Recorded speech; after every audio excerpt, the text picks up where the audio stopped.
Começa agora mais uma transmissão ao vivo no canal do STJ no YouTube. Senhoras e senhores, boa tarde. Retomamos neste momento o terceiro Fórum Aprimore, Mudanças e Reflexões, com o objetivo de debater temas como a ampliação do modelo de gestão por competências, o teletrabalho, a Lei Geral de Proteção de Dados e o uso de inteligência artificial. Esse evento é promovido pelo Centro de Formação e Gestão Judiciária do Superior Tribunal de Justiça. Informamos que se encontra na descrição do vídeo os links para inscrição e para o registro de presença no evento. E para o debate LGPD Perguntas e Respostas sobre Gestão de Pessoas, convidamos como mediadora a senhora-chefe da Seção de Gestão de Desempenho e Carreira do STJ, Dalila Thaís Miguel de Souza, e como debatedores, o senhor professor mestre em Ciência da Computação pela Universidade de Brasília, Frank Ned, e o senhor mestre pela Universidade de Brasília na área de Cloud e Governança de Dados, Matheus Belim. E para mediar esse debate, com a palavra, a senhora Dalila de Souza. Boa tarde a todos. Vamos, então, iniciar o nosso debate sobre a Lei Geral de Proteção de Dados e vamos começar, então, com o nosso expositor e primeiro debatedor, o professor Frank Ned. Professor, você tem 40 minutos para a sua explanação. Boa tarde a todas e todos. Eu tenho muita alegria e muita honra em estar aqui essa tarde com vocês e poder compartilhar algumas reflexões sobre a Lei Geral de Proteção de Dados Pessoais, dialogando também com a Lei de Acesso à Informação, que me parece que, no primeiro momento, tem-se uma percepção que essas duas normas estão em conflito. Mas, na verdade, eu pretendo argumentar e mostrar que não. Para isso, eu preparei uma breve referência, apresentação, que vai guiar a minha fala, e saldo, antes de avançar na apresentação, a Dalila, que vai conduzir a mesa, também saldo o professor Matheus, que me acompanha, e também quero deixar aqui uma saudação à professora Lana. Vou compartilhar, então, o meu material para que possamos dialogar um pouquinho sobre isso, sobre o tema. Então, gentileza, só um instante.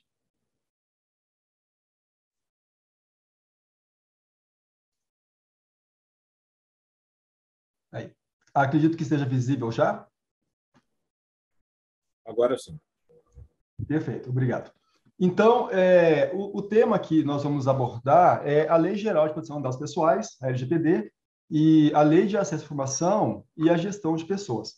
Geralmente, é muito comum as pessoas pensarem, de forma geral, que há um conflito aparente entre essas duas normas, mas, de fato, esse conflito não ocorre. E eu pretendo, para dialogar essas duas leis, primeiro falar um pouquinho, ou precisamos compreender o que é a privacidade.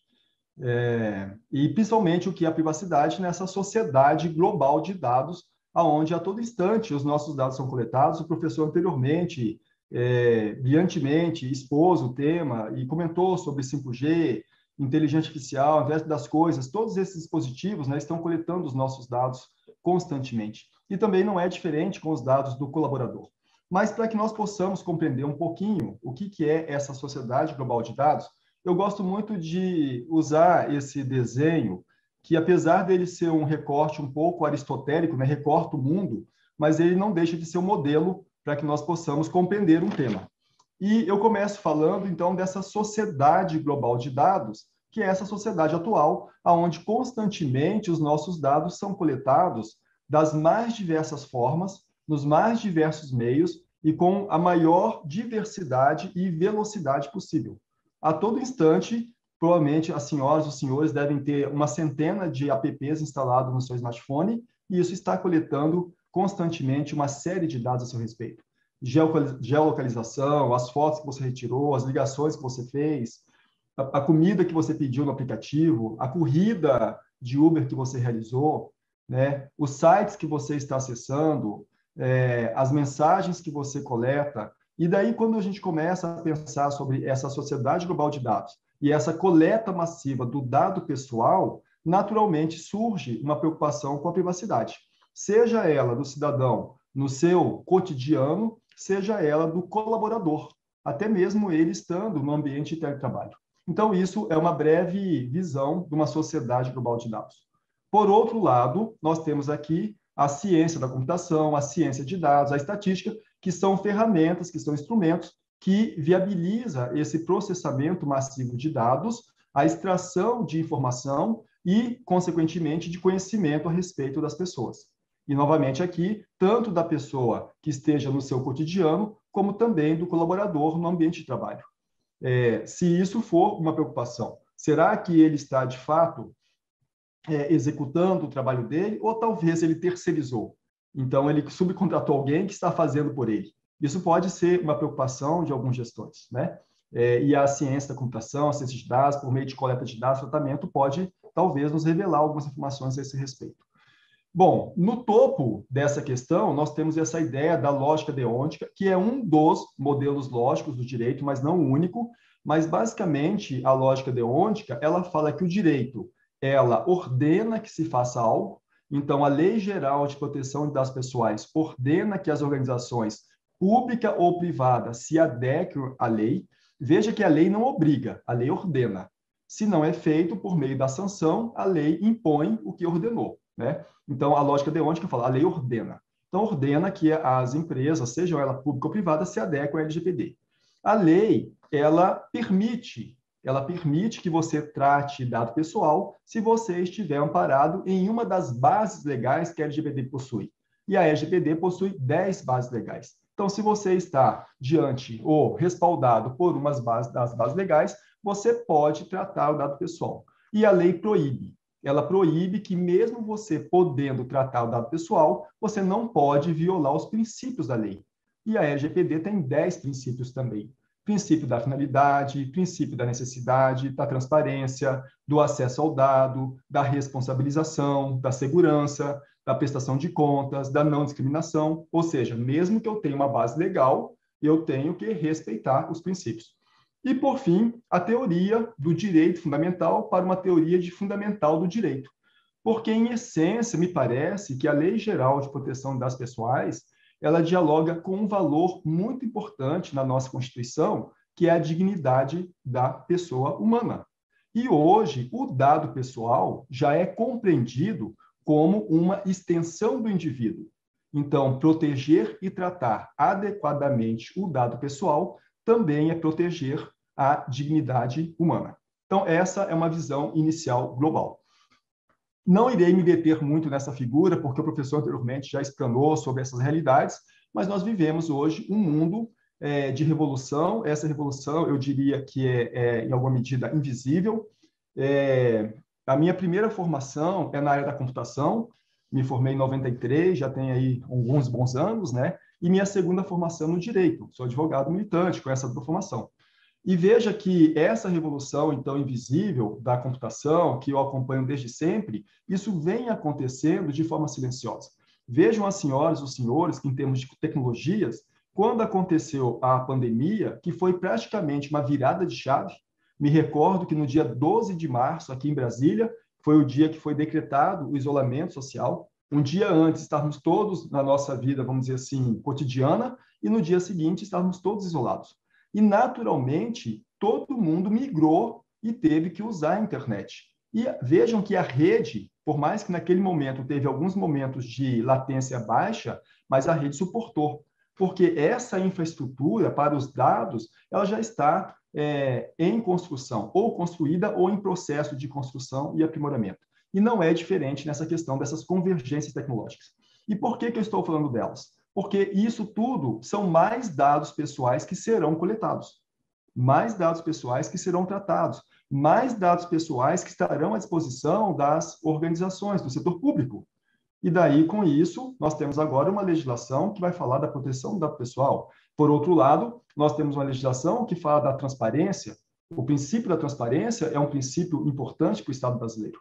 E daí nós temos uma lei de acesso à informação que vai trabalhar profundamente com a transparência. E daí parece que há um conflito entre uma lei que fala de transparência e uma outra lei que fala de privacidade. Como que essas duas leis irão dialogar?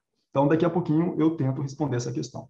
Para poder fechar essa ideia, então, dessa sociedade, dessa revolução, Não me detenho aqui, mas todas essas tecnologias estão cada vez mais disponíveis.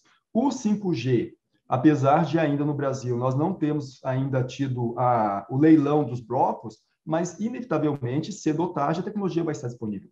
Então, 5G, internet das coisas, endereçamento IPv6 da rede, né? Hoje no Brasil você não tem mais blocos IPv4, são todos IPv6. Big Data é um conjunto de tecnologias que está sendo construída ou está construída para a coleta de dados, e aqui nós estamos falando do dado pessoal. Dito isso, é importante nós entendermos, então, um pouquinho o que é a privacidade, e a privacidade do colaborador, a privacidade do servidor público, a privacidade do cidadão. Então, existe uma teoria alemã que chama-se teoria dos círculos concêntricos da esfera da vida privada, que ela fala que o primeiro e mais íntimo círculo é a esfera do segredo. O segredo é tudo aquilo que o indivíduo nunca revelou a ninguém. É somente dele. Ele não compartilhou isso com o seu companheiro, com a sua companheira, com um familiar, com um grande amigo, e isto é aquilo que é somente dele. É o núcleo duro da privacidade. Uma segunda esfera é a esfera da intimidade. Essa esfera, aquela ideia, aquele projeto de vida, aquela ideação, aquele sonho, ele já compartilhou com alguém muito próximo. Um amigo, um grande amigo, uma grande amiga, um companheiro, um familiar. Para além dessa esfera, nós temos a esfera do privado, aonde ele já dá maior visibilidade. Já compartilhou isso com os colegas do trabalho, já compartilhou isso com os colegas do esporte. Então, maior quantidade de pessoas tem visão. E para além desse espaço, nós temos o espaço do público.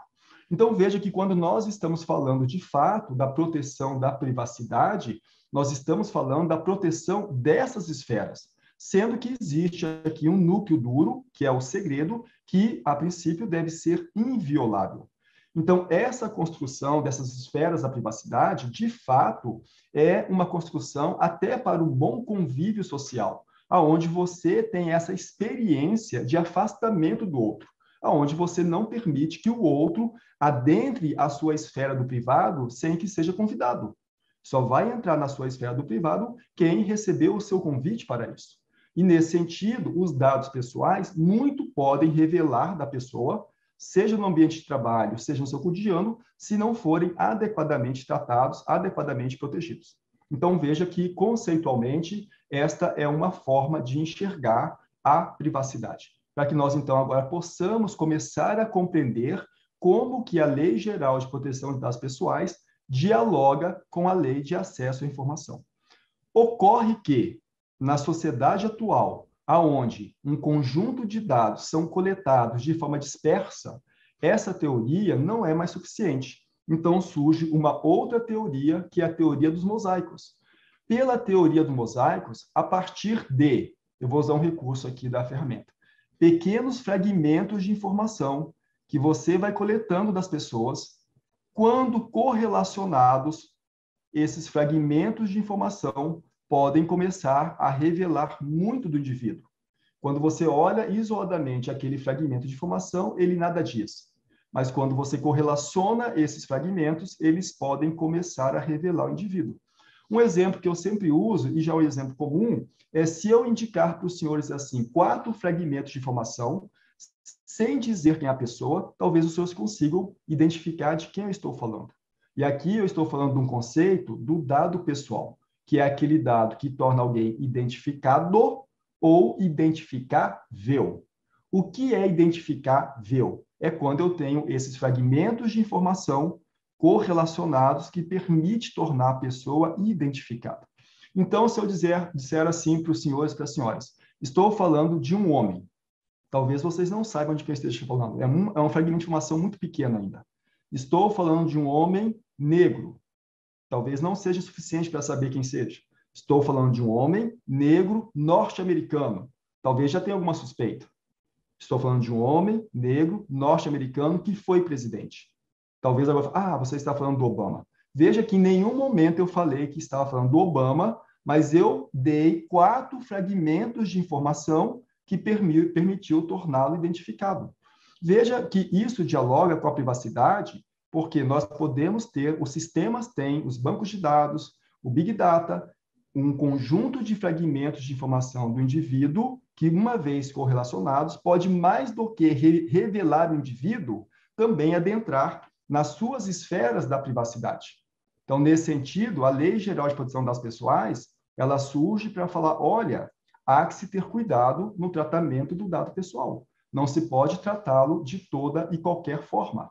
Tem que se ter limite. Você precisa de uma base legal. Você precisa respeitar os princípios da lei, para que você, então, não tenha o risco de violar esse espaço tão importante para a vida do cidadão, a vida do colaborador, que é esse espaço da privacidade, da intimidade e do segredo.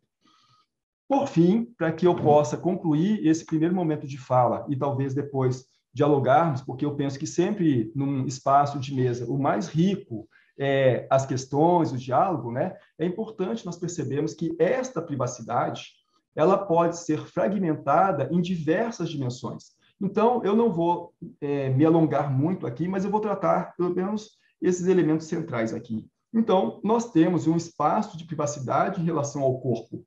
Você não pode me tocar, porque o corpo é um espaço privado. Até mesmo o Estado, para poder fazer uma revista no cidadão, há limites. Por quê? Porque aqui há uma dimensão de privacidade em relação ao corpo. Uma outra dimensão da privacidade é a privacidade espacial.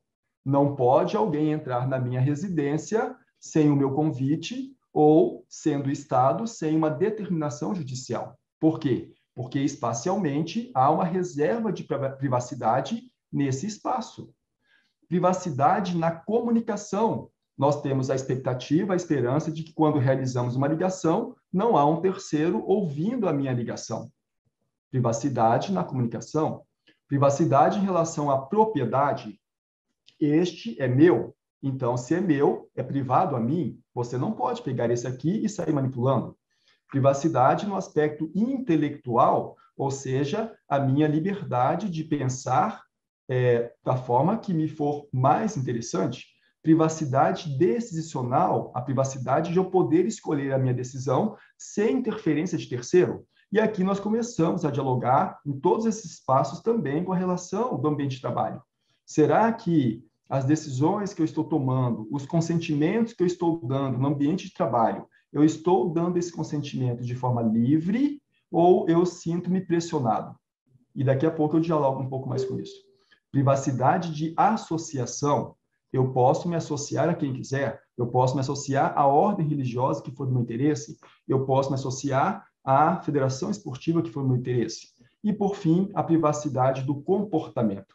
Eu me comporto da forma que me for mais adequada nos meus espaços de intimidade e também no espaço público, desde que isso não vá violar direitos de terceiros.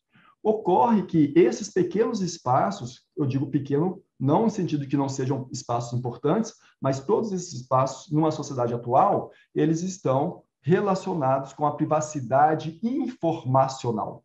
Porque hoje é coletado dado do cidadão, do trabalhador, do servidor público, dentro ele, estando no ambiente de trabalho, seja ele estando no ambiente remoto, seja ele estando no ambiente público do cotidiano, esses dados, todos esses espaços são coletadas informações. Então, nós começamos a falar de uma privacidade informacional. Apresentados esses conceitos e algumas ideias da privacidade, que me parece que sempre é importante nós termos clareza do que é a privacidade, ou pelo menos um pouco de clareza para além de uma visão leiga, nós dialogamos, então, com essa questão do interesse público versus o interesse do público. Nesse sentido, começa aqui um diálogo com a Lei Geral de Proteção de Dados Pessoais. A Lei Geral de Proteção de Dados Pessoais e a Lei de Acesso à Informação, né, é uma lei que vai falar que aquelas informações que são de interesse público, pelo princípio da publicidade, devem ser de conhecimento do cidadão. Então, no caso do servidor que tem o seu salário apresentado no portal da transparência, isso acontece por um princípio que já foi julgado pelo Supremo, porque esse servidor, ele voluntariamente, por escolha própria, resolveu caminhar em direção à luz da publicidade quando tomou a decisão de ser um servidor público. Nesse sentido, algumas das informações que, para um outro cidadão, seriam informações privadas, para o servidor público, elas, pelo princípio da publicidade, têm o dever legal, obrigação legal de se tornarem pública. porque o salário do servidor público é pago pelos impostos do contribuinte. Então, veja que a Lei de Acesso à Informação, que privilegia o princípio da publicidade, ela dialoga diretamente com o interesse público. Isso não é um conflito com a LGPD, porque a LGPD vai resguardar a privacidade, mas sempre fazendo um equilíbrio, uma ponderação entre o interesse público e o dado que é da esfera do íntimo, do segredo, da esfera do privado. Então, essa é uma consideração que me parece importante para dialogarmos sobre essa questão e a repercussão no espaço de trabalho. E uma questão que surge muito comumente, né, uma das bases legais da Lei Geral de Proteção de Dados Pessoais é o consentimento. É aquela base legal que tem uma série de critérios aonde eu chego até, por exemplo, um servidor e peço a ele o consentimento para que certo tratamento ao dado pessoal possa ser dado. A Lei Geral de Proteção de Dados Pessoais, lá no artigo 10º, ela vai falar que quando o tratamento do dado pessoal do titular de dados, o titular de dados na LGPD é a pessoa natural. Nosso sistema jurídico, não nós, quando eu digo nosso, mundialmente é assim, cada norma jurídica chama a pessoa natural, que somos nós, por nomes diferentes. Por exemplo, a Constituição chama a pessoa natural de cidadão. O Código de Trânsito chama a pessoa natural de condutor. O Código de Defesa do Consumidor chama a pessoa natural de consumidor. A Lei Geral de Proteção de Dados Pessoais chama a pessoa natural de titular de dados. Então, veja que a LGPD, no seu artigo 10º, e daí isso dialoga com a questão do ambiente laboral, ela diz que o dado pessoal ele pode ser tratado pela base do consentimento, desde que, ou pela base do interesse da instituição, desde que esse tratamento vise benefícios ao titular de dados. Então, uma vez que você tenha um tratamento do dado pessoal do colaborador, do servidor público, e aquele tratamento pessoal vise o benefício a ele, não há necessidade de buscar o consentimento, porque a base legal aí seria a base legal do legítimo interesse. Há legítimo interesse do órgão em tratar aquele dado porque gerará um benefício ao seu servidor. Então, eu tenho uma base legal que é o legítimo interesse. Então, veja que as bases legais, elas podem ser interpretadas nesse tratamento de dado do servidor. Então, essa é uma consideração. Dito isso, eu penso que cheguei aqui, então, nesse ponto onde nós estamos nessa era de mudança, porque é isso que nós estamos vendo, né? Várias mudanças com uma velocidade muito grande. Me parece que essa brincadeira, essa figura, dialoga um pouco com isso, quando nós temos aqui duas zebrinhas conversando, né? E a outra zebrinha já toda QR Code, falando, olha, upgradement. Então, o mundo mudou e temos que ter visão dessas novas esferas da privacidade, do tratamento dos nossos dados e fazer cada vez mais um entendimento profundo e democrático dessas legislações. Então, esse é o meu ponto de fala. Agradeço a atenção e fico à disposição para podermos avançarmos agora em questões, em diálogos que possam ser de interesse das senhoras e dos senhores. Certo, muito obrigada, professor Frank, pela sua explanação.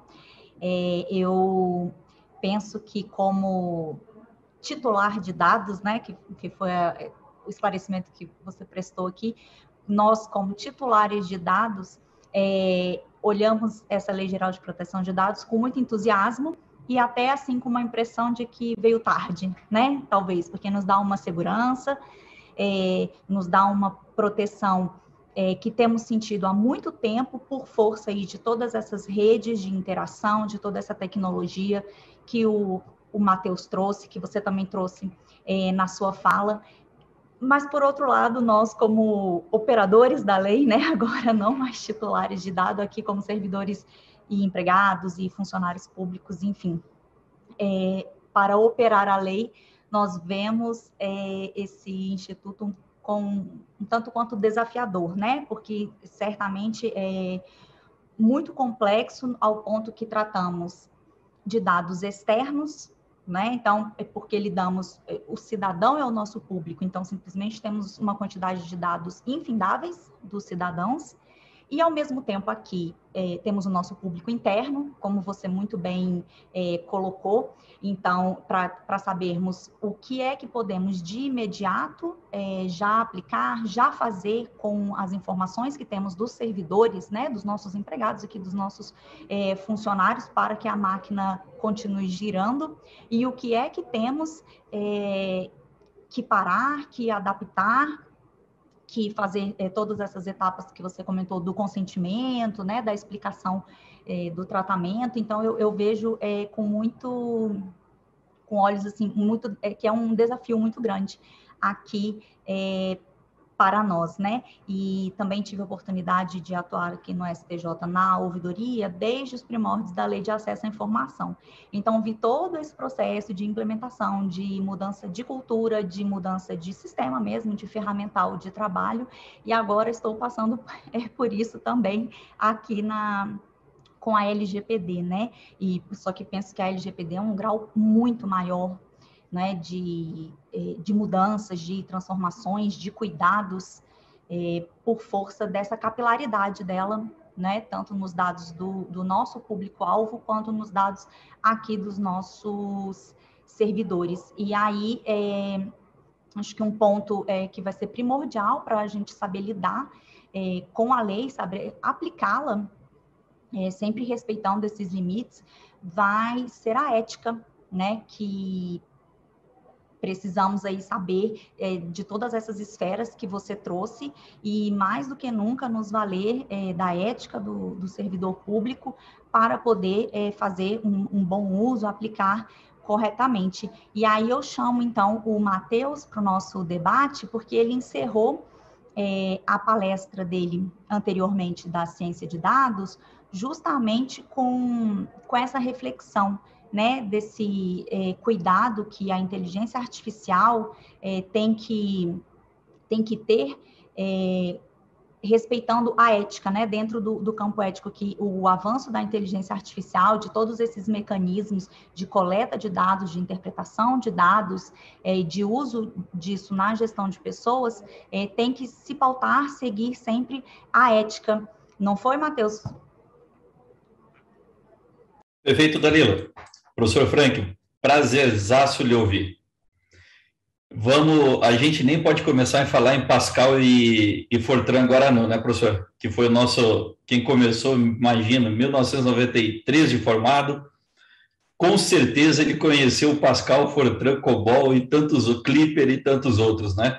A gente não está falando nada, mas em compensação a gente teve uma aula em cima do direito, uma base do direito alemão, pelo que a gente pôde observar, né? E aí, teoria, de novo, para variar, como bom aluno, eu faço minha colinha, tá? Eu não estou falando nada menos que isso. Então... Matheus, só para lembrar, você tem, desculpa te interromper, que eu me esqueci de falar quando passei a palavra para você, nessa primeira intervenção sua, teremos 20 minutos, tá bom? Beleza, obrigado, Dalila. Então, pessoal, eu de novo aqui. Estamos terminando, sexta-feira em Brasília, 4h40 da tarde, aqui em Campo Grande, ao sol de quase 40 graus, muito tranquilo, são 15h40. Então, desde já agradecendo nossa terceira e última colaboração aqui no Fórum Aprimore. Desde já, a gente não só agradece a gentileza do time da CEFOR, né, da diretoria de formação do STJ, como oportunidade de passar um pouquinho das experiências que cada um dos profissionais tiveram aqui desde ontem para hoje. Então, vamos lá. Agora a gente vai estar falando de LGPD. E LGPD é uma coisa relativamente nova, e do jeito que é nova, óbvio que vai ser complicado, né? Ninguém está dizendo que era para ser fácil, né? Se fosse para ser fácil, não era área pública. E muito menos como gestores, né? Então, hoje, o professor Ned, ele nos trouxe o conhecimento e a visão do direito, certo? Eu vou estar trazendo um pouquinho mais a visão, para variar, vou puxar a sardinha para o meu lado, vou estar trazendo um pouquinho a visão da TI, do que ela tem um entendimento e de como que a gente pode fazer, né? Sempre sendo propositivo do ponto de vista prático, nesse caso, por onde que a gente pode começar a percorrer esse negócio. Certo? Então, vamos lá. Primeira pergunta que eu faço para todos que estão nos ouvindo. O que forma um cidadão? Você já se perguntou? Se você nunca se perguntou, se pergunte. O que forma a gente? Eu vou dar uma dica aqui nesses 6 itens, tá? Trabalhista, informação trabalhista, educação financeira, saúde, segurança e previdenciária. Esses 6 conjuntos de informação formam um cidadão em qualquer espaço do globo terrestre, certo? Poxa, mas, Matheus, segurança é uma situação pessoal. Não estou falando nisso, eu estou falando de segurança do ponto de vista de registro. Lembrando que quem orienta e quem gere a estrutura de registro é o Ministério da Justiça, né, aqui no Brasil. Então, essas 6 informações, com certeza, vão te caracterizar como sendo um cidadão. Você, em algum momento, nasceu, né? Você, em algum momento, começou a trabalhar, você, em algum momento, teve que ir a um hospital, a uma clínica, alguma coisa, você, em algum momento, começou a receber e pagar impostos em relação ao ensino do teu trabalho, né? E você, desse teu trabalho, você tem uma movimentação financeira diária. Então, a gente está falando que isso forma um conceito básico de cidadão. Claro que tem vários outros tipos, mas a grosso modo. Já imaginou se você tem esse teu perfil exposto na rede? Há um pouco neste ano ainda, mais ou menos 220 milhões de dados de brasileiros tiveram um problema de vazamento muito sério. Foi um dos maiores vazamentos que a gente já teve. Então, todos esses dados, ou grande parte deles, estava nesse vazamento. Poxa, Matheus, mas o que significa um trabalho, não, uma informação trabalhista com a previdenciária? O que vão me incomodar se isso está tudo lá para a Receita Federal acompanhar o tempo todo? Realmente está. Quantas ligações você recebe por dia oferecendo crédito consignado? Você já sabia que tem alguns conjuntos de saúde, da área de saúde, farmácia, medicação, medicamentos, que trocam informação entre si, e isso pode ser revertido em nível de risco propriamente de área de seguros? Essa correlação é que a gente vai estar percorrendo.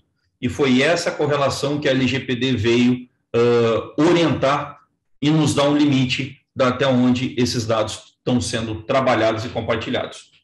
Certo? Dá uma pensada nisso que a gente vai percorrer um pouquinho mais agora. Então, quando a gente fala em LGPD, né, a gente está falando que tem o objetivo de assegurar a proteção de dados pessoais e de qualquer tipo de informação que possa identificar um colaborador por meio de ações transparentes e seguras. Quando o professor Ned falou, teoria do mosaico, ele chegou no quarto nível para chegar numa pessoa caracterizada que era, então, o presidente dos Estados Unidos, o presidente Obama, né? Exatamente esse caminho, como o professor bem desenhou para a gente, a LGPD vem procurar desenvolver um trabalho em regular, por assim dizer, o caminho do público. Professor, me corrija dentro do juridiquês aí, por favor, porque minha área é engenharia, por favor, se eu estiver errado, tá? É uma lei que impacta processos dentro de companhias, torna imprescindível a participação dos colaboradores para a implementação e evita prejuízos que podem ser irreversíveis. Tem um grande hacker, ou o maior hacker que foi considerado do mundo, chamado Kevin Mitnick, e ele, com 14 anos, ele já tinha invadido a FBI, ele já tinha tido uma série de problemas, ele passou por 20 ou 25 anos, se não me falha a memória, proibido de acessar um telefone, para vocês terem uma ideia.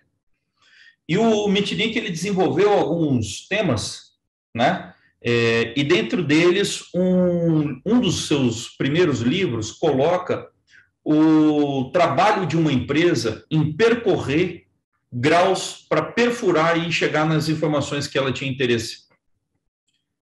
Primeiro exemplo que ele nos trouxe nesse livro foi que uma pessoa, que eles foram contratados pela alta gestão, ninguém mais sabia dentro da empresa, e ele conseguiu chegar dentro do data center. Ele falsificou um crachá, ele utilizou uma outra roupa de uniforme, ele passou a entrar em áreas e conversar e correlacionar com pessoas próximas e foi conseguindo. E aí a gente fala o seguinte, poxa, Matheus, mas todas as informações que você falou são informações digitais. Não, isso são informações físicas. Um crachá é uma informação física. Um acesso restrito é uma informação física. Então, a LGPD vem trabalhar todo tipo de informação. É isso que a gente está orientando. Isso é importante a gente ter em mente. Ok?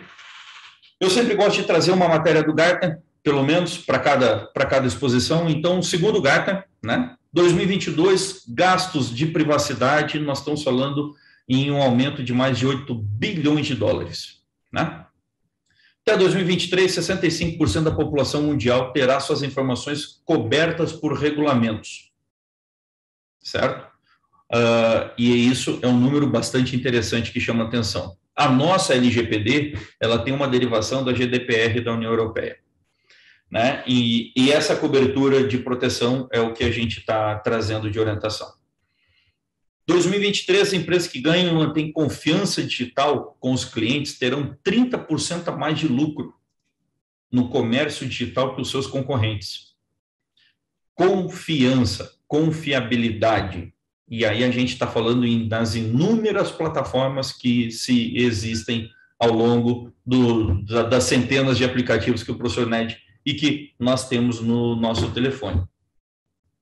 E em 2024, né, mais de 80% das organizações do mundo enfrentarão requisitos modernos de privacidade e proteção.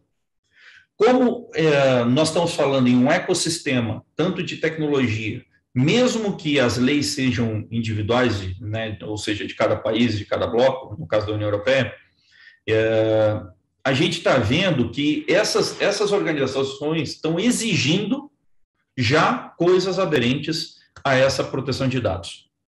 Ninguém fala mais que segurança antes era uma questão de subjetividade, você se sente seguro ou não, você está seguro ou não. Hoje, a gente já tem que prever todo o caminho de uma proteção e uma camada de segurança da informação, seja ela qual informação for, digital ou física, certo?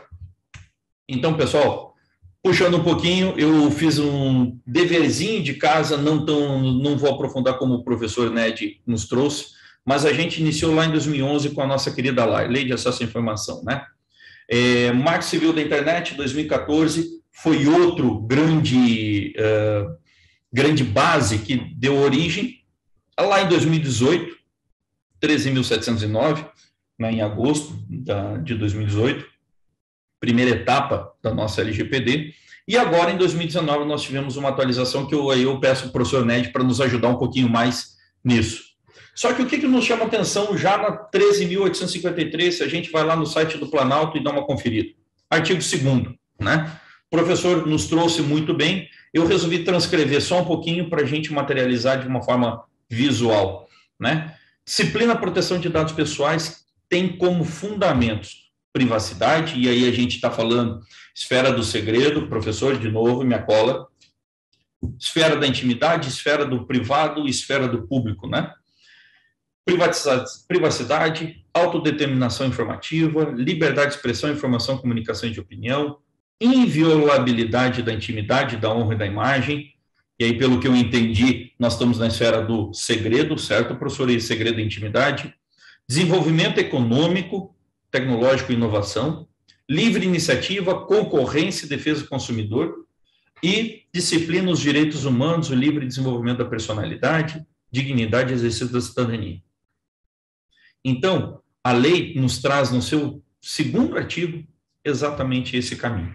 E é um caminho bastante extenso a gente percorrer por conta do nosso, digamos assim, eu em particular, né, o conhecimento do direito, ele é bastante limitado. Então, o que a gente está falando, né? Eu vi na semana passada, se vocês quiserem procurar, o Arthur Carvalho, ele fez uma defesa do mestrado no programa da Engenharia Elétrica, da UNB, e ele exatamente trouxe um checklist do que é uma proposta de framework que ele está fazendo para a implementação da LGPD, né? Então, os dados pessoais em si forem insuficientemente controlados de uma forma unitária, a documentação das atividades deixa apenas uma promessa. E o que significa essa conversa? Parece estranho uma primeira lida, né? Mas a gente dá uma lida de novo aí que você vai entender. Esse checklist dado pelo agora mestre Arthur Carvalho, né?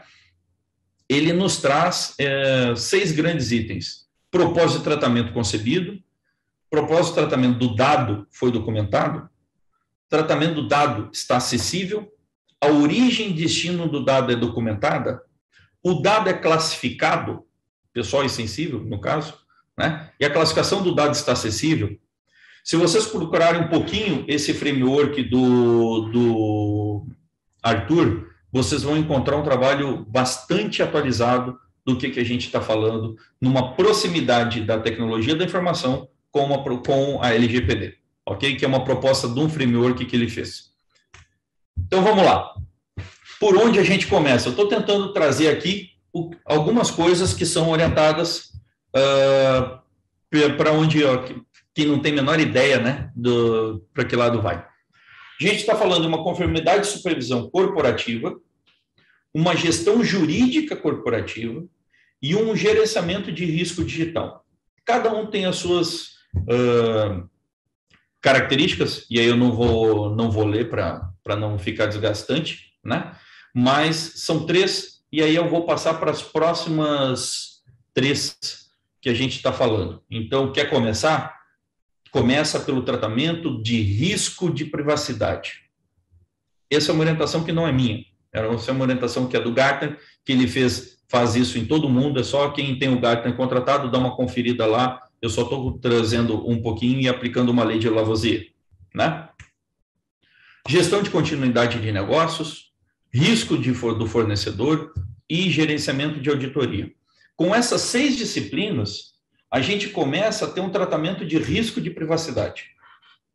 E aí você passa a entender o que é a informação que você está trabalhando.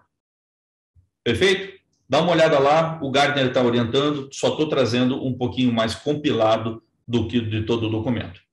Ok? Pois bem, aí a gente vem no seguinte, conceito, né? O que a gente fala com aquelas 6 disciplinas e conceitualmente falando? A gente está falando em 5 grandes conceitos. Um conceito de aliados, né? Os setores que lidam diretamente com dados de uma empresa, como RH, tecnologia da informação e jurídico. Eles têm que trabalhar em conjunto. Ninguém pode dizer que até onde eu estava trabalhando, na DataPrev, a área do direito não pode andar junto com a área da coisa, uma vez que você está com a área de operações, uma vez que você está trabalhando com informações do Brasil inteiro, né? Esse mapeamento, ele tem que ser característico, é uma situação bastante proativa, ok? Quais informações estão armazenadas junto da empresa e como são tratadas internamente? Muitas vezes, isso pode parecer burocracia e muitas vezes isso pode parecer um dispêndio, muitas vezes, financeiro. Porém, a gente tem uma lei que nos orienta e nos está trazendo a execução disso diante do Brasil, ok? Um nível de definição, então, precisa definir os parâmetros, a gente não se esquece disso, né? O que é relevante, o que é tempo de arquivamento, lembra a temporalidade, veio lá de 2011, né? E quem poderá acessá-las. Então, essa definição, ela faz parte do escopo do mapeamento de informações, o consentimento, essa parte eu acho que, e aí puxando um pouquinho da fala do professor Ned, a gente tem um entendimento que consentimento é um dos principais itens dentro da LGPD. Nós, como usuários e cidadãos, temos que dar consentimento para aquela pessoa que vai usar o nosso dado. Hoje, a gente sabe que não é feito. Quantas ligações a gente recebe diariamente do que a gente não quer, né? Do que a gente quer não aparece nenhum, mas do que a gente não quer aparece um monte. E a parte de eliminação, né? Querendo ou não, o tratamento da informação tem que existir. Então, informações necessárias, em alguns lugares, dizem que para ser deletados, e a gente está falando no privado. No público, o princípio da temporalidade é outro. Tá? Então, a gente faz só essa ressalva nesse capítulo, porque Em particular, eu estou trabalhando um pouquinho com o privado, tá? A partir de então, 4 grandes perguntas que me surgiram ao longo desse, que eu estou tentando responder, até, né, da LGPD na parte de gestão de pessoas. O que é o dado pessoal? A gente entendeu lá do início da tarde o que era um dado, né? Mais dados sensíveis foram considerados convicções religiosas, opiniões políticas, saúde, orientação sexual, origem racial e étnica.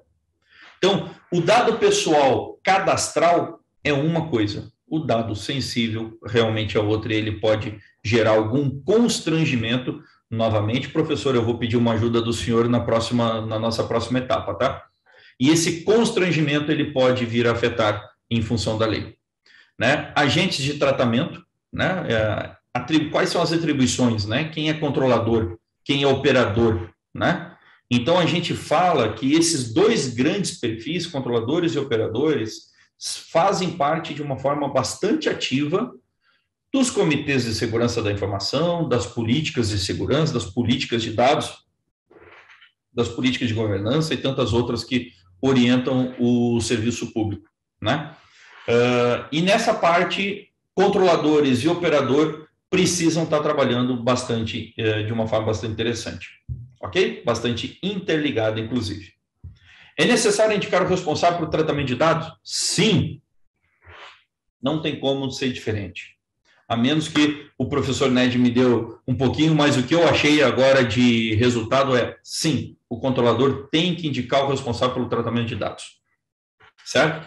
E a gestão de pessoas se enquadra como operador de dados? Essa turma aí, Antônio Iraci, eu acho que agora eu respondi um pouquinho da resposta da pergunta de vocês, né? Dentro de um tratamento interno, se entende a empresa como controladora e a área de gestão de pessoas como operadora de dados pessoais. Mas vai que você tem uma situação terceirizada. Quem é o controlador e quem que é o operador? Dá uma pensada nisso. Surgiu essas dúvidas que a gente está falando, né? E a gente foi pesquisar um pouquinho. Acho que o professor Ned também pode me ajudar um pouquinho nessa parte. Obrigado. Meus 20 minutos estão chegando ao fim, Dalila. Muito obrigado pelo aprendizado. Meu QR Code está aí daí do lado, qualquer LinkedIn está aberto. Obrigado ao Superior Tribunal de Justiça e ao time que organizou o Aprimore. Eu não agradeço demais o tempo que a gente passou essa tarde e tenho a certeza que as nossas 3 contribuições, ciência de dados, tecnologia, dados, organização, informação e LGPD estão muito interligados. Então, eu agradeço de sobremaneira ao time do STJ, ao time da CEFOR e principalmente a Iraci e ao Antônio pelo grato convite de passar essa tarde com vocês. Obrigado, Dalila, pelo tempo e eu te devolvo a palavra. Imagina, nós que agradecemos mais uma vez a sua contribuição, Matheus, porque aqui tivemos mais uma prova de que aliar o ser humano à tecnologia é o único caminho, né, para nós conseguirmos prestar o serviço de qualidade, acompanharmos aí as demandas do cidadão, a evolução dos nossos modelos de trabalho. E aí, aproveitando, então, a sua participação e a sua experiência, né, aí no serviço público e agora também no serviço privado, tudo isso que você estuda, esse modelo, esse workflow que você nos apresentou aqui de um colega, de como, né, poderia fazer aí um checklist, uma verificação para a implementação da LGPD, como que você vê o serviço público? Eu estou falando de uma forma geral, aqui nós tivemos participantes, né, da Receita Federal, das universidades, enfim, nós que estamos, imagine a gama de dados aqui, né, inclusive a troca de dados entre os diversos órgãos, né, a Receita Federal mesmo é o banco mais consultado aqui pelos outros órgãos, porque nós vamos ver desde as declarações dos servidores até validação dos dados do cidadão, né, que nos procuram pela plataforma GovBR, por exemplo, você faz um cadastro único e pode se conectar ali com qualquer órgão, enfim, a quantidade de dados que circula aí no poder público, né, nessa esfera, como você vê? Você acha que estamos preparados, que estamos já conseguindo implementar ou que ainda teremos um longo caminho pela frente? Como que você enxerga aí a infraestrutura tecnológica do serviço público para... A lei, inclusive, já está em vigor, né? Éramos para já estar, assim, 100% rodando, tudo redondo, mas como que você tem visto essa implementação? Vamos lá. Eu chamo de grau de maturidade. Eu sempre vou recair nesse mesmo tema, tá? Ser gestor da empresa pública que guarda 100% dos dados da população brasileira foi um dos desafios que a gente encontrou em entendendo o que é o cidadão. Dentro do INSS e dentro do judiciário, são duas grandes escolas da gente aprender o que é o cidadão, o que é a população, da sua classe A até as classes mais humildes e mais simples. Dentro do INSS, dentro do judiciário, eles se fazem presentes. Então, a gente chama um pouco a atenção que esse grau de maturidade, o serviço público, ele é um motor. E ele tem condições de implementar de uma forma muito mais construída, planejada, do que muita empresa, ou que quase todas as empresas do privado. Eu tenho essa certeza hoje. O público não permite erro por conta dos níveis de planejamento.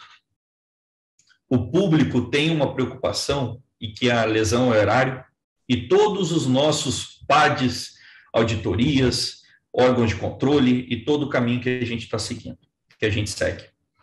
Então, o caminho está traçado, embora 2 anos da implementação muita gente tenha, e inclusive no público, ele gerou um subterfúgio, discussões, é uma discussão jurídica, uma discussão ética, e a parte mais fácil, Dalila, é a tecnologia. A tecnologia a gente conhece. A tecnologia não é interpretativa. A gente aplica ela, né? Só que aplica com regras de negócio muito bem definidas. Então, embora a gente esteja falando dentro do serviço público, o grau de maturidade nosso como sociedade na estrutura de dados, ele ainda é muito baixo. Então, em particular, eu acredito que é dever deste motor, que é o serviço público, seja em qual esfera, municipal, estadual e federal, né? Prover essa maturidade de dados e tracionar aquilo que é de dever e de obrigação de cumprir, que está na lei, né? Então, a gente está preparado? Não, não estamos. Hoje, a gente brinca com vazamento de dados. A partir do momento, e aí me permita muito rapidamente, quando um determinado conjunto de pessoas tem uma base de dados, e essa base de dados, eles selecionam policiais, e eles podem vender isso por tráfico organizado, para organizações criminosas, a gente passa a ter um problema muito maior, que até então a gente não consegue nem medir. O professor Ned está aí para essa parte do direito, mas foi um dos exemplos, um dos grandes exemplos que eu aprendi em alguns discursos e algumas conversas em função da GDPR, né? O mau uso do dado. A lei não está para proteger aquele que faz certo, a lei está para evitar aquele que faz errado. Infelizmente, e aí o nosso grau de sociedade chama muita atenção, né? Nosso grau, e aí nos nossos diversos temas, que a tecnologia é a parte mais fácil. Isso eu te garanto. 0 e 1 é fácil de implementar. Botar regra é fácil de implementar. Se então, se não, funciona desde que o mundo é mundo em lógica computacional. Porém, esse grau de maturidade e o esforço do serviço público, ele tem que ser o motor para tracionar isso. A gente viu que foi implementada a NPD, né, a Autoridade Nacional de Proteção de Dados. E as discussões da NPD já estão em algumas... Vocês podem entrar no site da Convergência Digital, está lá exposto, não é situação de ninguém. já entraram em algumas discussões de diminuir um subterfúgio que pode deixar a LGPD um pouquinho mais enfraquecida. Mas essas discussões são necessárias. Os atos é que precisam prover a tecnologia, né? E não o contrário, a tecnologia prover os atos. Então, eu acho que a gente pode evoluir, não só evoluir muito, nós temos que começar, mas o nosso grau de uso de maturidade de dados precisa ser um foco do serviço público como agente de transformação. Certo. Eu não sei se eu fiquei animada com a sua resposta, Matheus. Por um lado, eu gostei, porque se a tecnologia já resolve, é bom, mas o outro lado, então, vamos ter que chamar o professor Frank, né, para nos salvar, já que você trouxe aqui muito essa questão, as polêmicas, as dificuldades ficaram muito no aspecto jurídico, né, no aspecto ético, enfim, a própria autoridade nacional aí de proteção de dados também, embora regulada já na lei, mas ainda não se exauriu, né, não começou a trabalhar, não começou a fiscalizar de fato, enfim, ainda não temos um modelo, uma visão exatamente de como vai funcionar. E aí, professor Frank, entra a sua percepção, o que você acha, a discussão, então, político-jurídica sobre a lei, ela já se exauriu? Você acredita que esse é o modelo que vai perpetuar, ou que ainda vamos ficar discutindo, e à medida que for aplicando e que, eventualmente, né, o cidadão, o titular dos dados, for se sentindo lesado, vai provocar o judiciário e mudanças terão que ser feitas, enfim, numa velocidade muito rápida? Pergunto isso porque nós aqui, discutindo mudanças e reflexões na gestão por competências, na gestão de pessoas, temos aqui um grande objetivo de até tentar nos antever, né, ao que pode aparecer de problema, de demanda para o serviço público, para que nós possamos direcionar a nossa força de trabalho, né? O Matheus trouxe muito a questão dos perfis, dessas projeções, né, para direcionarmos a nossa força de trabalho, então, para já atuar da forma mais correta, da forma que mitigue aí as falhas, os questionamentos. Em que pé estamos nessa implementação, professor Frank? Dalila, Matheus, olha, eu fiz algumas notas aqui e a partir da sua provocação, veja só, a proteção de dados pessoais na Europa é um tema que é discutido há mais de 20 anos. Em 1969, existe uma obra chamada Privacy Freedom, do professor Alan Westing, que é quando ele percebe que o governo, o Estado, começa, por meio da informatização, 69, a deter muito dado do cidadão. Então, ele escreve esse livro chamado Privacy Freedom, que vai falar sobre como que o Estado trata esses dados, né? Nós estamos falando de 69, mas antes disso já existem artigos em Harvard que falam sobre também a privacidade. O fato é, dialogando um pouco diretamente com a sua questão, que esse tema na Europa, ele já tem uma vivência, uma discussão, inclusive outras normas. A GDPR, ela é uma evolução de uma resolução de 81. Antes disso, nós temos a Convenção 108 da Europa também, que é um primeiro marco jurídico que trata dado pessoal. Então, não será diferente no Brasil. Eu me lembro que, em 2019, eu participei de uma mesa na universidade quando a GDPR ela fez 1 ano de vigência na Europa. Ela foi sancionada em 2016, começou a produzir efeitos na Europa em 2018. 3 meses depois, o Brasil sanciona a lei semelhante, que é a LGPD, e em maio de 2019 eu participei de uma mesa que era reflexões sobre GDPR 1 ano depois. E na mesa tinha o representante da autoridade do Reino Unido. E basicamente ele falou assim, olha, nós já tínhamos aqui uma autoridade de dados pessoais, antes mesmo da legislação nova, né? Só que quando essa autoridade nossa, ela tinha 100 pessoas. 1 ano depois, eles estavam com quase 2.000 pessoas. Porque o volume de demandas que surgiu da sociedade, das mais diversas naturezas, aquelas 100 pessoas não conseguiram responder. Tiveram que aumentar a quantidade de pessoas. Então, veja, essa discussão, ela não é uma discussão momentânea, agora é permanente. À medida que a sociedade vai avançando em termos de conscientização, à medida que novas tecnologias vão surgindo, naturalmente, você precisa olhar a questão da pessoal com novas lentes. Isso é inevitável, isso é permanente. Houve um primeiro momento da sociedade que todos nós ficamos muito contentes em ter um aplicativo que você podia ir do ponto A ao ponto B com facilidade, que você pode pedir comida com facilidade. Mas começa a sociedade a despertar o quanto essas facilidades violam a nossa privacidade, à medida que esses diversos apps começam a coletar uma infinidade de dados.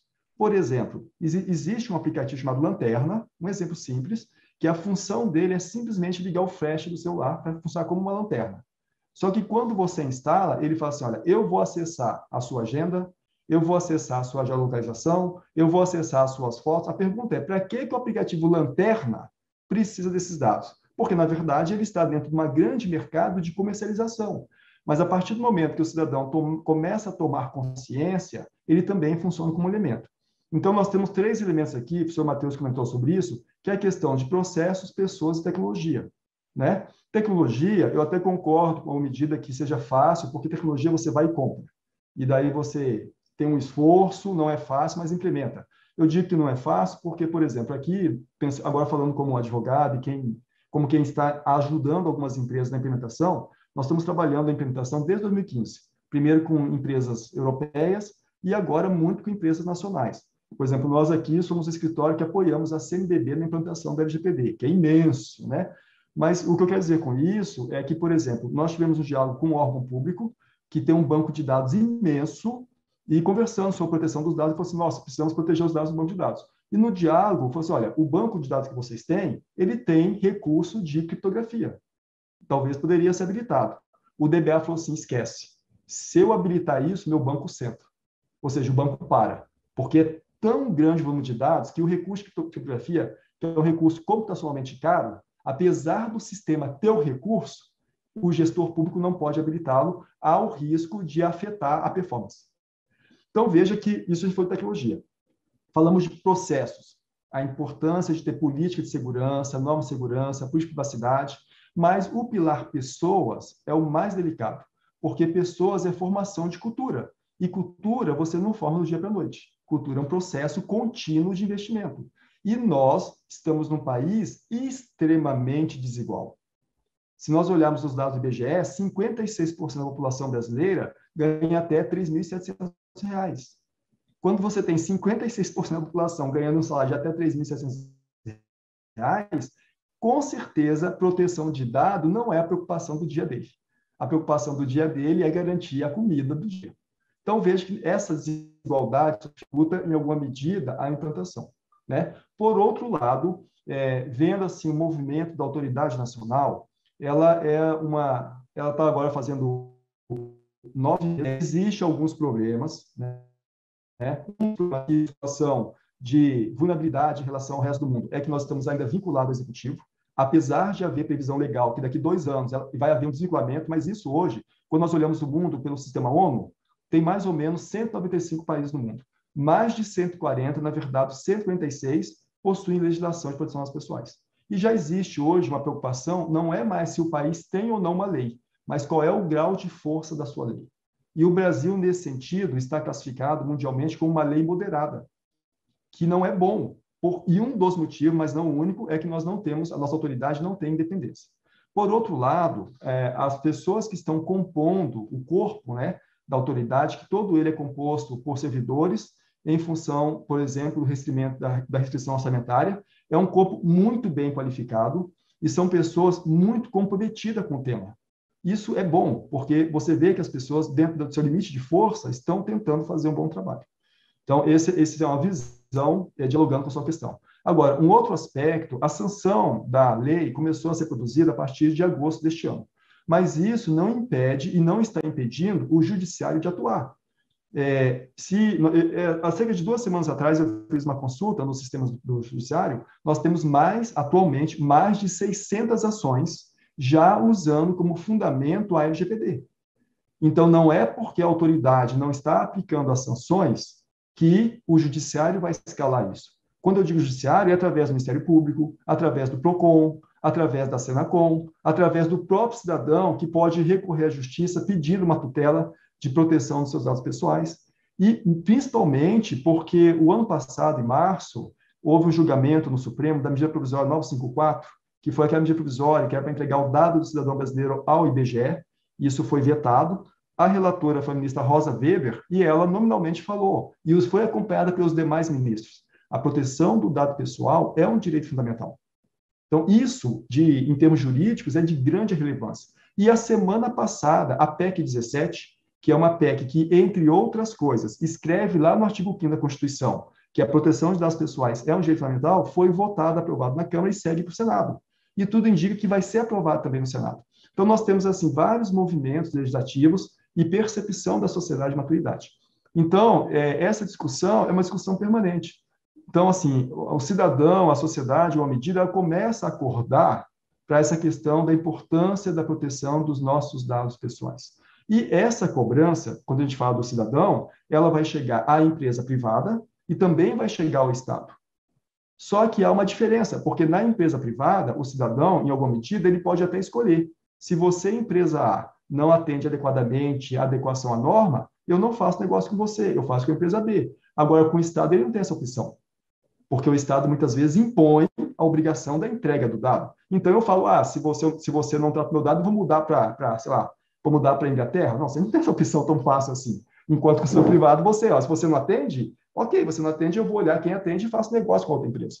O Estado não dá essa opção. Mas, eu, assim, pelos diálogos que eu tenho tido com representantes do Estado, eu acho que há preocupação por parte dos servidores, né? O servidor público é um servidor muito bem qualificado, muito bem formado, de alto gabarito, né? Agora, por outro lado, nós também não podemos nos iludir achando que só o fato de ter uma grande qualificação é suficiente, porque se nós olharmos assim com uma lente concreta, os maiores vazamentos de dados no Brasil foram de dados que estavam de posse do Estado.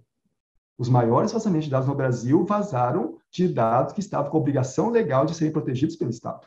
Então, isso gera uma certa preocupação, e daí eu não estou falando que é falta de competência, porque, assim, durante anos da minha vida, enquanto na computação, eu trabalhei diretamente com sistema de informação, fazendo hacker ético, e nós sabemos que tecnologia, você pode ter o maior cuidado do mundo, mas aparece um bug zero day, e por mais que você a vida toda cuidou daquilo, um dia que você dormiu e não aplicou uma correção de segurança, ficou vulnerável. Essa mecânica, né, é muito ingrata. Mas, assim, caminhando para o final da minha contribuição nesse momento, eu penso que, quando penso em Estado, eu acho que está comprometido, acho que a autoridade, apesar das questões, algumas vírgulas, né, vem ou está comprometido em fazer um bom trabalho, está dialogando com a sociedade, está buscando a contribuição. Por exemplo, a questão do encarregado de dados, recentemente, ela regulamentou esse ponto, apesar de eu não concordar com a regulamentação como foi feito, que ela isentou empresas com faturamento de até 16 milhões de reais de ter encarregado. Isso não é bom, me parece que, porque se você olhar no Brasil, e se você pensar num cenário de startup pode faturar pouco, mas ela tem uma imensidão de dados. Então, isso gera algumas vulnerabilidades, sabe? Mas, de outro lado, é isso. Eu acho que o diálogo está posto, é a sociedade dialogar, o processo democrático é esse, né? Um processo de construção, e existe um ator muito importante de tudo isso, que é o olhar internacional. Hoje, o dado pessoal é um elemento fundamental, não só para o Estado, para poder ele conduzir a sua missão, né, enquanto ente que tem que ter uma diversidade imensa de responsabilidade sobre o cidadão, mas também ele é importante para a economia privada.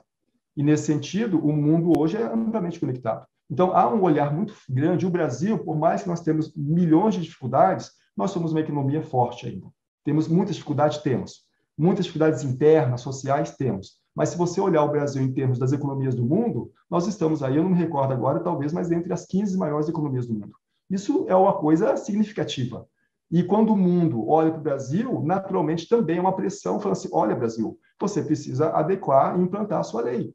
Porque aqui no meu país, se eu mantiver relação comercial com empresas de um país que não está levando isso a sério, eu estou sujeito a uma multa muito pesada. Então, pense bem para poder fazer a adequação, porque talvez eu não queira fazer mais esse negócio com você, e que afeta a balança econômica internacional. Então, veja, nós temos assim vários elementos, mas eu resumiria dizendo que, apesar de tudo, eu acho que a sociedade, tanto privada como Estado, está consciente de que a LGPD está aí, que é uma realidade, tanto é que estamos aqui nós discutindo sobre isso, num fórum tão importante, poderíamos estar aqui discutindo sobre outras coisas, né? Qualidade de vida no ambiente de trabalho, né? Semana de 4 dias, né? teletrabalho, mas estamos aqui numa sexta-feira, final de tarde, discutindo LGPD. Então, acho que isso diz alguma coisa, ou seja, que estamos atentos a isso, né? Então, acho que é essa parte da equação, né? Professor Frank, acho que temos muito a caminhar, né? Como você pontuou muito bem, a lei de acesso à informação, ela está ligada mais ao princípio da publicidade. É um dado que o serviço público já tem e que ele simplesmente tem que partilhar com a sociedade para permitir o controle social, para permitir a participação, né, do cidadão.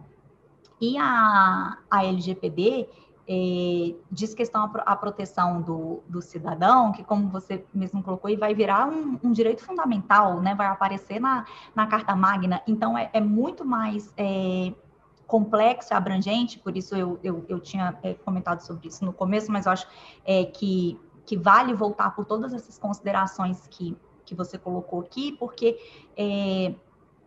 trata-se do nosso cuidado com o dado que recebemos de fora para dentro e que recebemos diariamente, né? Aliás, a cada segundo, né? Porque o tempo inteiro, aqui no caso do Poder Judiciário, é um processo judicial ingressando. Aqui, os colegas que tivemos aqui de universidade são alunos novos se matriculando, conteúdos sendo passados, professores interagindo, enfim.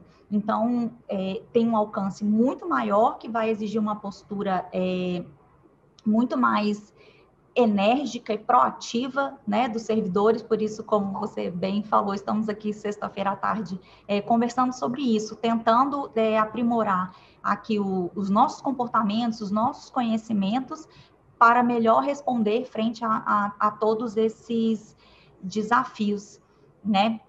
Eu agradeço mais uma vez a sua elucidação.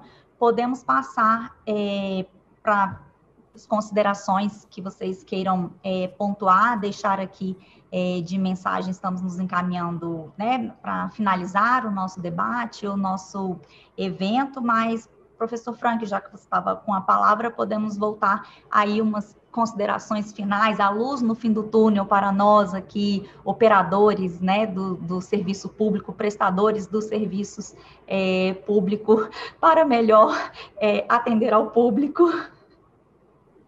Dalila, obrigado. Olha, eu vou ser muito breve, mas, assim, eu quero agradecer imensamente o convite, a oportunidade de poder dialogar sobre esse tema, dizer que o desafio é grande, mas eu tenho confiança, porque o servidor público, como eu disse, é um servidor muito qualificado, e veja só, a qualidade desse evento, foi um evento de qualidade excelente, e não é diferente as várias ações do Estado, do servidor público, né, também no cuidado do dado. É um cuidado muito atento, apesar dessa responsabilidade imensa, né, que é o servidor público recebendo dados diariamente, mas eu não tenho dúvidas de que o serviço público vai conseguir enfrentar essa questão com maestria, apesar das dificuldades, mas eu me sinto seguro, eu acho que vai ser possível. Então, agradeço imensamente o Diálogo, o professor Matheus, Dalila, a organização muito atenciosa, que sempre nos atendeu aqui com as mensagens. Quero de novo aqui fazer uma referência à professora Alana, pelo convite também, e desejar a todas e todos um excelente restante de semana, que se cuidem, usem máscara, a minha está aqui, e sigamos, porque o desafio é grande. Com certeza, professor Frank, muito obrigada. Matheus, então, já que você nos deu aqui nessa tarde muitos caminhos das pedras, né, podemos dizer assim, para bem utilizarmos, como você falou, a tecnologia que já está aí, que já está pronta, e diante desse desafio, esse último que abordamos aqui no nosso fórum e nesse debate, que acho que é um tema muito atual e fecha com chave de ouro, porque de fato é aliar aí o que há, né, de mais fresquinho aí na legislação, com todo esse ferramental tecnológico que você comentou e com a necessidade, então, de desenvolver os comportamentos, de mudarmos mesmo a nossa relação com o usuário externo, com as ferramentas, com a inteligência artificial, sempre buscando aí esse aprimoramento, né, da prestação do serviço público, que se dá por meio, claro, do melhor desempenho, do melhor comportamento aqui dos atores, né, de empregados e e servidores públicos. Então, por favor, nos brinde aí com a dica de ouro do final. Vamos lá, Dalila. A gente tem que recordar um pouquinho que nós recebemos 2 grandes mestres, e aí mestres no sentido amplo, não titular, né? Que é o nome professor, né? O nome professor é quem forma a todos nós. E tanto o professor Ned quanto o professor Isidro trouxeram verdadeiras aulas que a gente está trazendo, teve a oportunidade de conhecer dentro de um tema administração, dentro de um tema do jurídico, e o professor Ned trouxe, então, um negócio chamado direito internacional, as relações internacionais e balança comercial, né? Então, a contribuição... Eu sou um apaixonado pela tecnologia, eu sou nerd, tá? Não me furto desse detalhe, adoro matemática, adoro física, adoro estudar, adoro... Se falar em transformada de Malvar, o professor Malvar estiver me ouvindo, é um das grandes mentes da matemática do mundo, né? Hoje, de Brasília, da Universidade de Brasília, está lá nos Estados Unidos.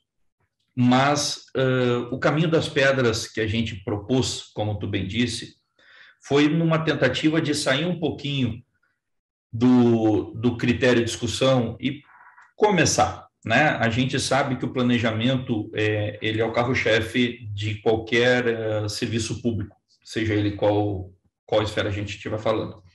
O judiciário ele é um dos grandes motores do Brasil. Quando estava se falando em inteligência artificial, o judiciário já estava implementando. Né? Quando estava se falando em OCRização ainda, e botar um OCR numa máquina de Xerox e aquele troço ler, o judiciário já estava fazendo. Então, esse motor que o judiciário de uso da tecnologia, até por conta do volume de processos, foi uma necessidade, né? A gente sabe disso. Ele tem que ser utilizado para o bem, como sempre o foi, e eu tenho insistido muito que as nossas bases conceituais tenham cada vez mais solidificação, né? O dado é um deles. A gente tem um profundo conhecimento do arcabouço jurídico e das hermenêuticas todas. Estou aprendendo, hein, professor? Eu fui ler esse negócio um pouquinho aqui. E das hermenêuticas todas, porém, as nossas bases lógicas, matemáticas e conceituais de informação ainda precisa percorrer um grande espaço, né? E aí, eu acredito, sim, que os 3 temas que a gente trouxe para a mesa hoje, sendo proposto no Fórum do Aprimore, eles estão não só correlacionados, como fazem parte do motor judiciário. Esse motor, com tantas outras disciplinas e tantas outras coisas, todo mundo já é assoberbado, todo mundo já trabalha muito além das 8, 9, 10 horas de dedicação que a gente sabe, né? De cada serviço, de onde está. Agora vem mais um troço chamado LGPD para mais uma obrigação. Então, às vezes cansa, mas lá na frente, o que a gente está enxergando é a nossa sociedade. Essa sociedade tão sofrida, por assim dizer, e aí a gente está puxando um pouquinho do número que o professor Ned trouxe, mais 50% da população recebe um valor baixo, não vai se preocupar, ele vai se preocupar com a comida, e nós temos que nos preocupar com a comida dele também, faz parte do nosso entendimento de serviço público, é pro cidadão, né? E nós também somos o cidadão, nós somos usuários do que a gente mesmo cria, então acaba sendo um ecossistema bastante interessante. Longe de mim indicar ou dar prazos ou essa coisa toda, mas eu gostaria, como profissional, que os próximos 5 anos a gente tivesse, sim, uma visão e já uma inclinação bastante alta nesse grau de maturidade. Eu acredito que vai acontecer, porque o processo da transformação digital, o nível online e as cobranças, ou seja, a transparência que isso está se dando, nos remetem a uma inclinação maior desse nível de maturidade que eu tanto falo. Então, obrigado pela gentileza, obrigado ao Superior Tribunal de Justiça por ser e fazer esse papel de discussão, e ao time da organização do CEFOR, na pessoa do Antônio e da Iraci, né, junto contigo aí, Dalila, pelo tempo, pela disposição, carinho que teve, né, a gente agradece muito essa sexta-feira, e bora beber um pouquinho, né, porque o Santo não é de barro, né, pessoal? Vamos embora, senão... Vamos. Eu também quero agradecer aqui a organização do Terceiro Fórum Aprimore pelo convite para mediar esses debates tão ricos e tão necessários. Nós aí, gestores públicos e gestores de pessoas, estamos sempre em busca do melhor comportamento, da melhor entrega, né, para bem servir ao cidadão, e foram as palavras aqui do professor Frank, nos dando aí esse apoio, esse reconhecimento de que estamos preparados, vamos conseguir sair do outro lado. O Matheus aqui reforçando, né, que o nosso olhar é sim para o usuário, é sim para o público, né, e nós não podemos nos desviar disso em momento algum, né, em tudo que buscamos aqui de inovação, de melhoria, sempre mantendo esse foco, mas conseguindo abranger tantos outros assuntos que discutimos aqui, né, a qualidade de vida, a autonomia, o autogerenciamento. Então, foi um debate muito rico dentro de um fórum aí muito iluminador, muito inspirador, né? Então, eu agradeço, eu finalizo aqui o debate agradecendo mais uma vez a participação do Matheus e do Frank, e encerro, então, o nosso debate, desejando um bom fim de tarde aí a todos os colegas que nos acompanharam até agora. Agradecemos as palavras dos professores Frank e Matheus e passamos, nesse momento, a palavra aos organizadores do fórum, Iraci Guimarães e Antônio Júnior, para seus agradecimentos e considerações finais.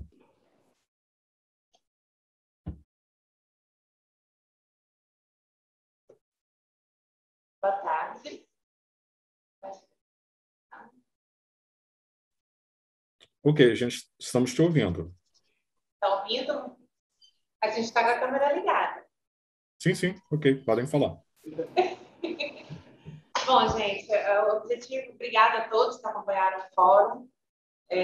O objetivo do fórum foi trazer reflexões, né, depois de quase 2 anos, né, que a gente está nessa pandemia. Então, o objetivo do fórum foi trazer reflexões sobre o momento que a gente está passando, né? Como o Francisco falou muito bem, existe uma gestão por competências, um mapeamento de competências antes da pandemia e um depois. Então, o que a gente vai refletir a partir de agora, né? Que é o que importa, de hoje em diante.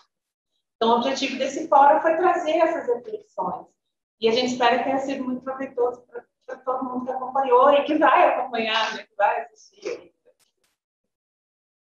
Eu também queria deixar os meus agradecimentos a todos os palestrantes que contribuíram muito e enriqueceram também nossas apresentações, a todos os nossos telespectadores, todo mundo que acompanhou nesses 2 últimos dias, né, intensamente aqui, todas essas ideias. Espero que também elas contribuam aí no seu dia a dia, que, enfim, isso contribua para a evolução da própria organização que vocês trabalham.